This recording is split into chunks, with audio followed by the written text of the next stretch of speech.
Hello guys, welcome back to the channel. Today we are going to be inside my head and we're going to do something unusual. I just made up my mind about it right now. I'm going to play e4, e5.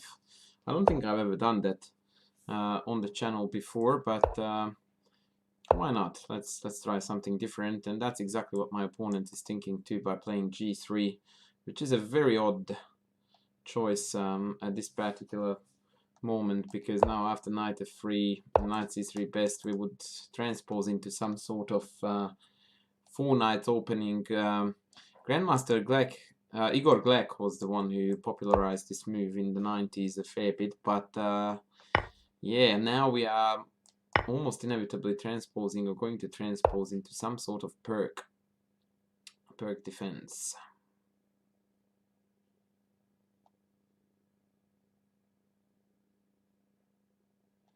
With reverse colors, and I have to be a little bit careful because, for example, the stock standard f6 I don't think works here with castles, bishop e6, because I'm afraid that a quick rook e1 d4 is going to make it look impossible. So what is a good way to continue this?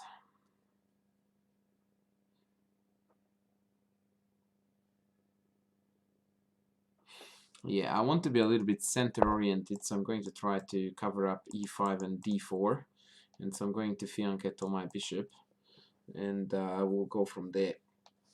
The only thing I didn't really calculate through that I should have done, because this is what we always should do, is that what will I do against the central thrust with d4.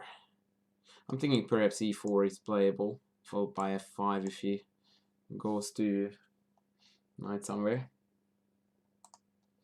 Yeah, so d4, e4, knight g5, I may even have e3 there. And the knight on g5 is unguarded. So castles, bishop g7, that was planned. And now if rook e1, I castle out of this mess just on time. And what I managed to do this way was that not only did I castle and not only did I protect the e5 pawn against rook e1, but I also managed to control the d4 breakthrough, which is what he wanted to primarily do against pretty much everything else I would have thrown at him. So now he needs to find a new angle of attack. Perhaps it's going to be rook e1 castles and then knight in, putting further pressure on my e5 pawn. That's what I would expect him to do here.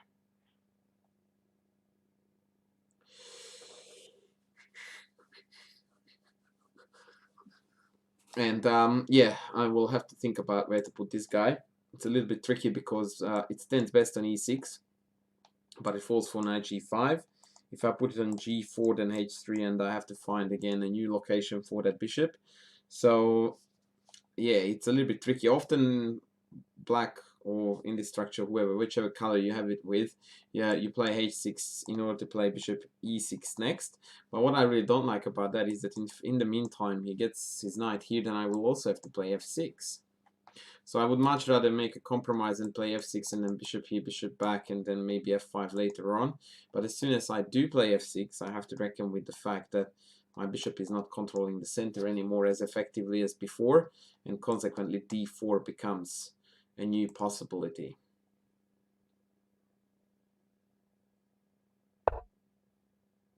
Okay, c3 is almost always played with the intention of queenside expansion, and it almost always should be immediately halted by something like a5. It's a very useful move. It denies b4.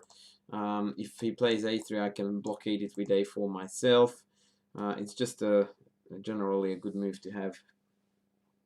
And now after knight d2, not much has changed. Although d3 has been weakened slightly, it's very, very unusual that black can exploit the weakness of the d3 pawn. It's way too far back in the white's camp, and bishop f1 is always there as an emergency reserve if worst comes to worst.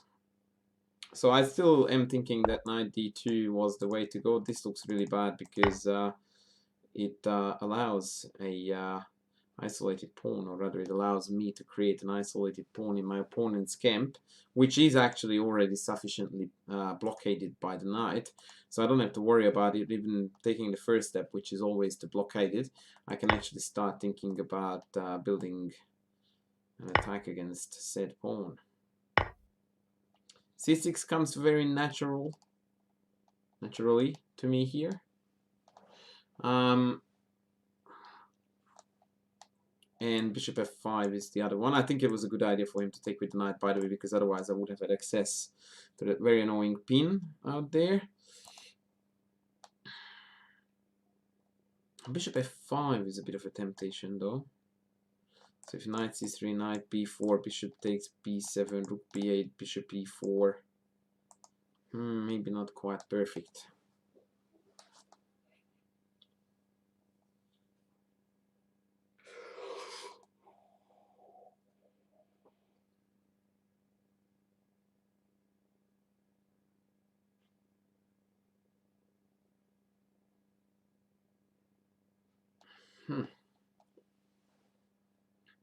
Okay, let's see how else I can develop my pieces. If I place it, basically everything is going to be met by knight c3, so I need to think about what to do against that. So I've got something like c6, knight c3, bishop e6, but then after knight e4 he has got an annoying knight jump onto c5 that I do not particularly like. So I think I will go with this adventurous variation that knight c3, knight b4, allowing bishop takes, rook here, bishop back, and then I will pinch the d4 pawn. Oh, I will not. Okay, I just realized something. After knight c3, knight b4, bishop takes, rook b8, bishop back to e4, bishop takes the rook and take, and then d4 pawn is guarded. But maybe then I have got f5, pushing the rook one way or another. So yeah, that looks still totally playable and good.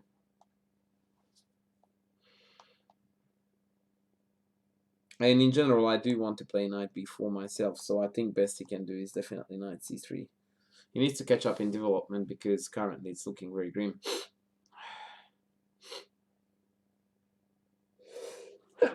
Excuse me. Whilst I was busy with getting the sneeze ready, I was thinking that after knight c3, knight b4, bishop takes, I might just jump in with the knight and let them take the rook and take back with the queen, because I will have some very nasty counterplay on that long diagonal, or instead of saying I will, I have a chance to do so.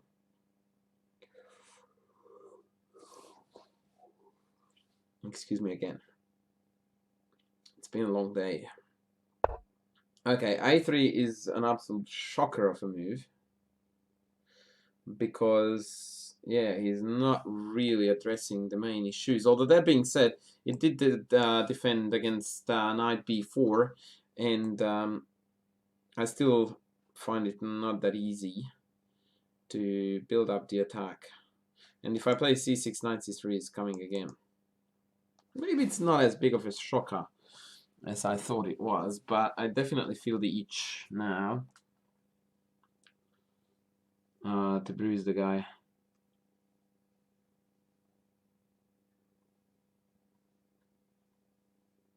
Okay, I'm going to do something very unique and yeah, interesting. I'm thinking about dropping the knight back here. The idea is to put the pawn immediately under fire, but also I'm eyeing with the c4 square. So if here bishop takes rook b8, bishop back somewhere, I'm going to play knight c4. And what that does is that it attacks b2 as well as d4. And although my structure has been weakened, but at the same time, my pieces are ridiculously active. Actually, this whole concept reminds me of some positions that I saw in Vlastimil Janza's amazing book called Dynamic Chess Strategy, if I read it correctly. I think. And that is actually an absolutely fantastic piece of work. I believe I have reviewed that book in one of my videos way back in the past. And it was the Grimfell defense that he played in a very similar mindset, where he never really cared about strategical weaknesses, or rather positional weaknesses, as long as he had a dynamic position where his pieces were ridiculously aggressively placed. And not even aggressive is a good word to put it, because my knight on b6 is not aggressive. It's free, it's dynamic. That's all it is. It's dynamic thinking. That yes, my structure is horrid, and in fact I'm a pawn down, but look at the potential of my pieces versus his. Yeah, I'm not happy about that.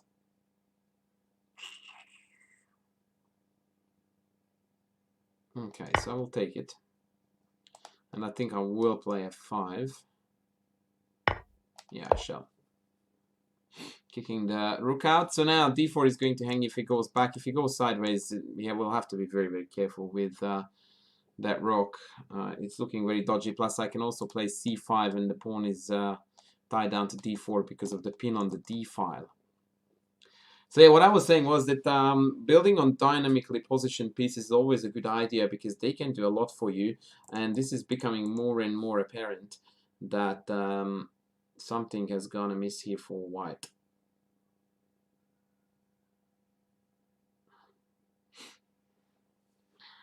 This is a concept that many club players considers difficult to grasp, and they wouldn't have even looked at knight b6. And I'm not saying it's a good move or that it's a fantastic one. I think it's a good one because it simply loses a pawn, and they tend to not look beyond and see the incredible power behind the black army and the black pieces. So now I'm attacking that guy, I'm attacking that guy. I already could have taken on d4, but that's not my intention. My intention is to keep on building this tension. So instead of taking something that is already hanging, I'm attacking another stuff. So now two pawns are under attack simultaneously, so it means that he can't defend both. And if he chooses to defend the one that he considers to be more important, then I will take the other one. But again, which is more important, and how do you defend it exactly? These are very difficult questions to face, because if d4 is more important, bishop e3 doesn't exactly look like a Picasso painting in terms of aesthetic beauty. And if it's the b2 one that you want to guard, well, then you will have to play a move like this, which again doesn't exactly look like something truly magnificent. So let's just pinch the pawn, and now we're threatening to take that guy down there.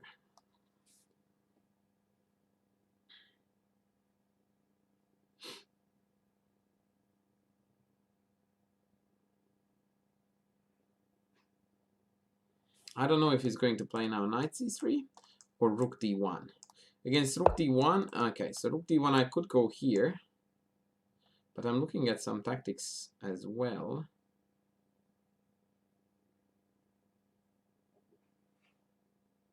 I could come back, but bishop e3 is legit. Okay, let's go here. That was my original intention, so I'm going to follow it. Once again, I'm compromising the structure for the mere sake of making the position more aggressive. So the idea is if takes, then b2 is going to drop and the long diagonal bishop is going to kill. At this stage, I am willing to take 3 isolated pawns just for the mere sake of basically improving my piece's mobility, versus what he has at home, which is a cluster disaster, really. I quite like the way how I play this game. I really don't know if the computer will approve of my strategy here, but as I said, it's always good fun to play with pieces that are in the game, opposed to dudes that are sitting at home doing nothing.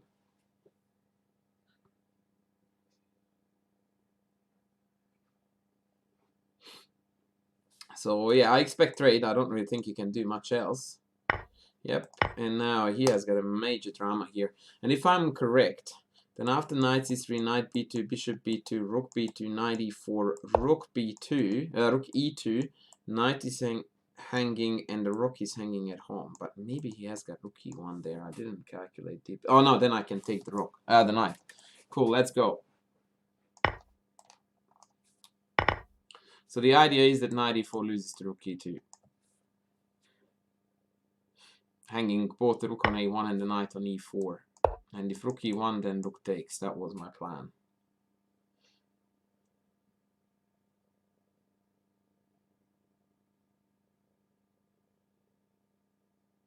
Wow, if I do in this game, wow, and I'm going to now because exactly everything is going according to plan.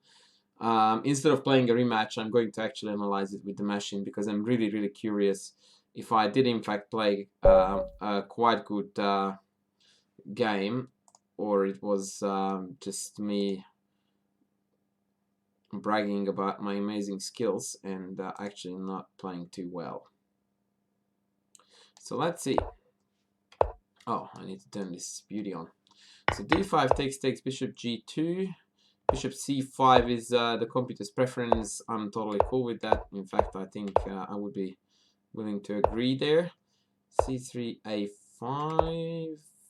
Yeah. Okay, maybe bishop f5 was doable here. I'm still cool. Take. Bishop e6 or c6 was the go.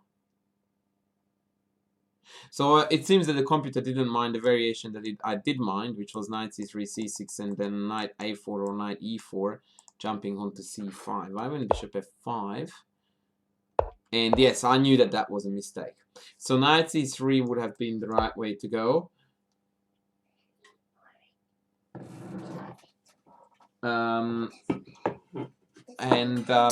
After this,